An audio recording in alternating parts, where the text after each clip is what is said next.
Hello everyone out there in YouTube land, my name is Jason, and I'm really excited to be playing this one.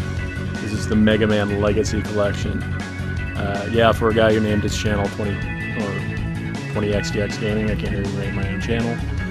You knew I had to do some Mega Man eventually, and this finally came out in disc form today, actually. Actually recording it today, it came out, so last time I tried recording Mega Man, I was a rambling mess. I'll try to do better here. So there's all kinds of challenges and other stuff in this game, but I'm going to go ahead and just play the classic games straight through. And then if it goes well, I'll look at the challenges and possibly even doing some challenge runs that aren't necessarily in the game, like no damage runs, but as you'll find out soon, this is definitely not a no damage run. So, my usual starting point is Bomb Man, so let's do that.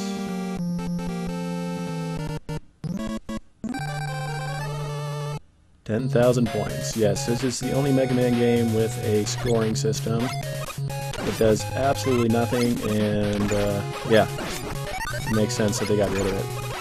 Wow, okay. Remember I said this was a no damage run? It's also a no skill run, apparently. Alright. Oh, hey! Snipe that guy off screen. Look at that.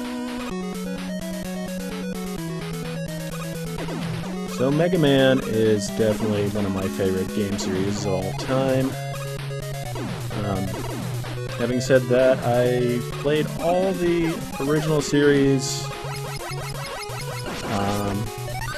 and about 3 games in the Mega Man X series. So Mega Man X was actually the first Mega Man game I owned, but for some reason when I played this for the first time, it took over as my favorite game, or favorite series, the classic series.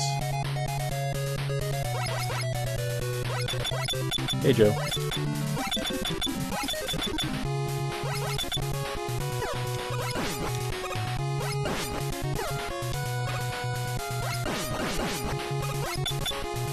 Yeah, this is Sniper Joe, if you don't know.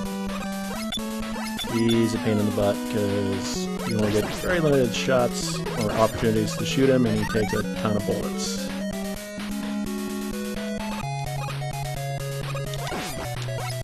So, in the overall ranking of my... Oh, hey, extra life. What do you know?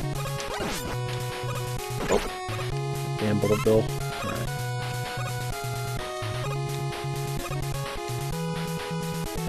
What was I saying? In the rankings of my personal fandom of these Mega Man games, this is actually one of my favorite ones. I know most people didn't really play the first one when it first came out, mainly because the cover art was just way too awesome for it. Most people couldn't handle the awesomeness of that cover art.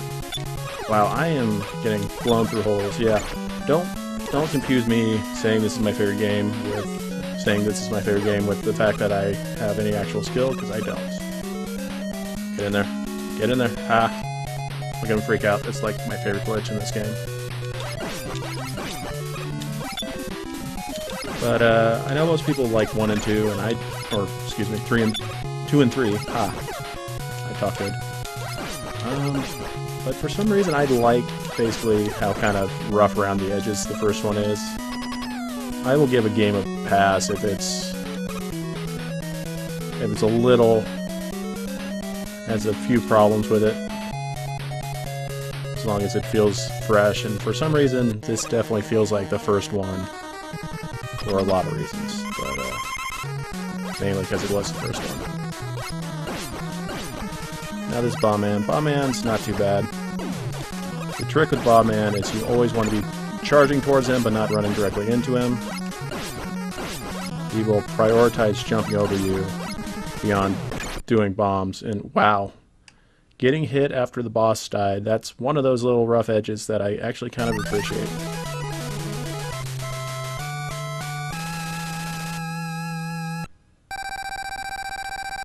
And all those sweet, sweet points that don't mean a thing.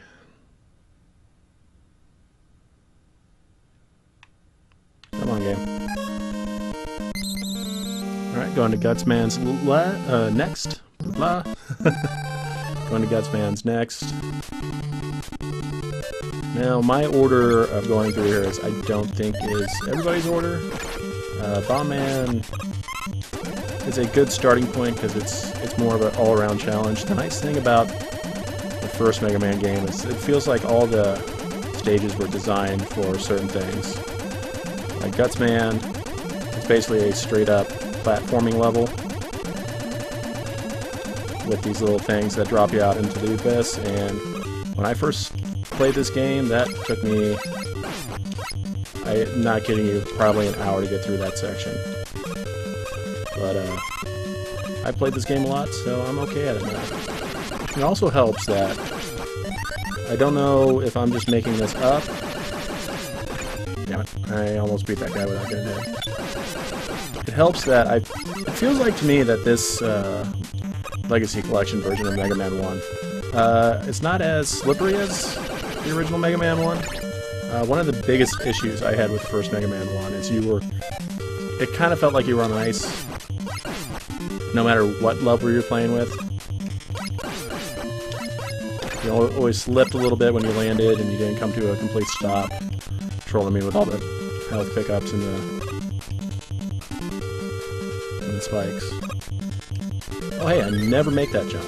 I never make it, and I made it. This is a good time. But, yeah, Mega Man controls better in this version of Mega Man 1. I think, he was either going over me or he wasn't. But, he controls way better in this than the original version. I've said that about 20 times, so I'll move on. Another thing that I like about this, and if they ever make another Mega Man game, maybe as just a throwback, one of the boss halls can be this long one with enemies in it. But anyways. Let's go, Gutsman. So Gutsman is actually probably one of the easier bosses in this game. However, I never can quite time his jumps as well as I need to. Doesn't help that I'm fighting him with Bomb-Man's weapon, which, while it is his weakness, doesn't feel like it's as easy as just peppering him with the normal Buster shots. He seems to like to move out of the way there. He gave me a very friendly pattern where he just kind of went up against the wall and just let me throw the bombs at him. And this is actually a deathless run so far. Let's ruin that in Cutman stage.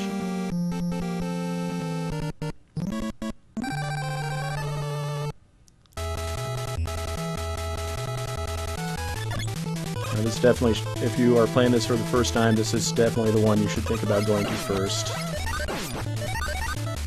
It's got platforming challenges, but very few, like, you fall down and you die, like, there's this bit, but, oh, no challenge there whatsoever. This is very much feels like a beginner's level, which is good, because this was usually the first one people played. It's the first one they highlight. And the fact that you can choose what order you go into levels was actually pretty unique at the time.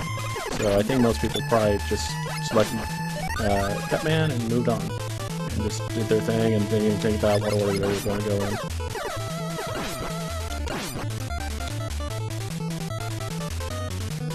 And again, like, there's platforming here, but the worst punishment you're going to get is you're going to have to climb up a previous screen if you mess up, and I should have got hit by that bullet. I'm just having all the luck right now. These little scissors guys just keep moving, they'll never touch you. That guy will definitely hurt you if you jump right into him.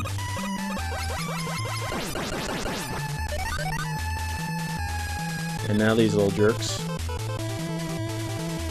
They are called, in Japan I believe they're called Suzies, which I like very much. So I call them that, even though I think American, they are octopus batteries. But yeah, these are one of those enemies, they just waste your time. And they seem like they move on, oh, there we go. That's another thing I do in these Mega Man games, I hit the non-existent duck button when I think somebody's coming at me. Oh, and the lag. The one thing that they didn't change in this version that I really wish they did was the lag issues. It's really problematic in certain spots. Like right there, just chugging along, struggling. There's no reason, I'm playing this on the Xbox One, there's no reason an Xbox One should be struggling to load all those sprites. Now, maybe they kept it in, the little sprite limitations in, just because, hey, that's the way it was on the NES, but I'm not one of those people who thinks it's charming. I know a lot of people think it's like, oh, it's just how the games were. I'm just like, no, it's a flaw in the coding in the hardware, and it should be fixed. Alright. Let's see if Mr. Big Eye wants to give me a good jump this time around. Nope. Nope, jumped right in my face.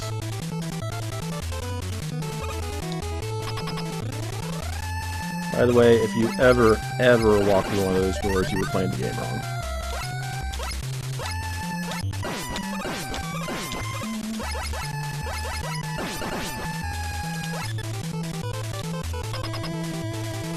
Jumping's good, and beyond Mega Man 3, sliding is also acceptable.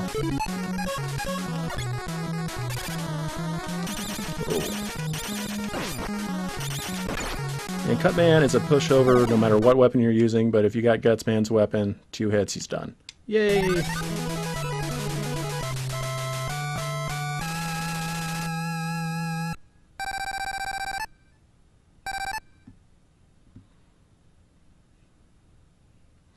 And looking at my recording time, I was actually only going to do 3 levels per video, but I'm making pretty good time. So let's screw that up by going to Elecman's stage. In all the Mega Man games, there are definitely levels that are harder than the other ones, but Elecman and then, well, what am I doing? Cutman wasn't.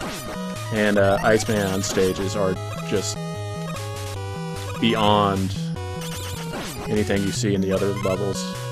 I think maybe you can say that about the platforming at the beginning of Gutsman's level, but that's something that can be learned. But this one just doesn't play nice. And it looks like I'm doing okay, and it's not too bad, but first time, that first screen, first time you play this level, you're going to get stuck on that first screen, because those jumps are kind of silly. Oh, and I climbed up the ladder back into the room I was just in. That's a thing you'll notice in this version. There are a lot of times that, hold on, continue that thought in a second. Ah, first try.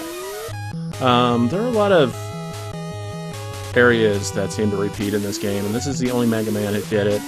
Probably because it was, I want to say, I keep wanting to say it was an early NES game, but it really wasn't. I think this was the later 80s. So it wasn't super late in the life cycle, but people knew how to make NES games at this time. But yeah, it seems to be some repeating in places, and it's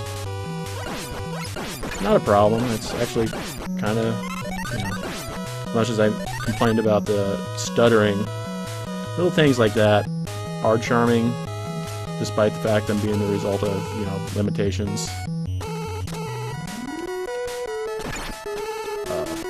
That timing is super tight there.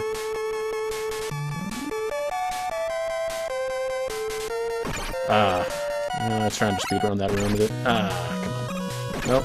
Nope. Damn it. Okay, and here's the main reason you should not go to the stage first. There are a lot of reasons, but this is the main reason.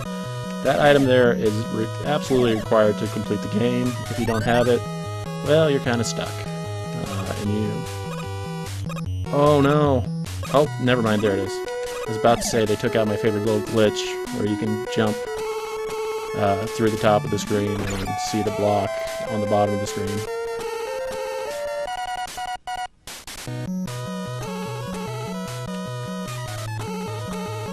But anyways, this, on top of the kind of more difficult parts in this level, There are also stretches like this where nothing really happens.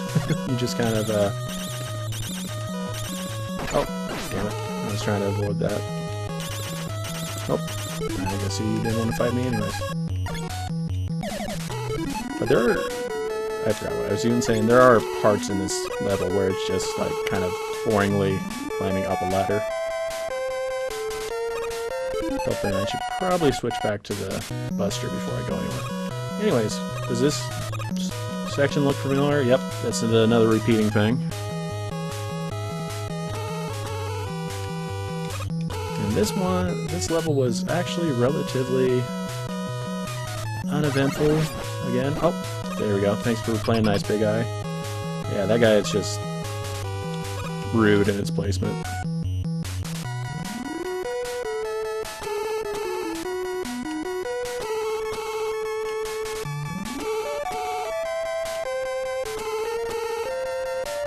Okay, I'm going into a very difficult fight with Elecman. Oh no, no, no, no. No, God, thank you. Now, Elecman can kill you in like 2 or 3 hits when you're at full health. There's definitely no way I'm going to be able to survive any damage he can deal out to me in this fight, so I'm going to have to get pretty lucky if I want to beat him first try. I'm going to need to jump as soon as I get out of here. Nope! Okay. Note to self, you should switch the weapon before you fight him. Let me take care of that. Oops. Stay on the ladder, dummy.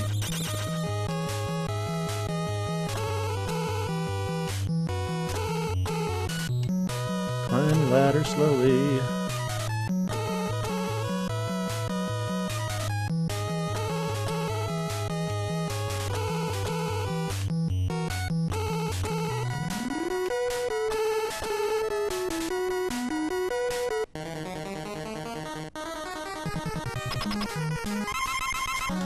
Okay, let's see how this goes. Ha! Take that. I win.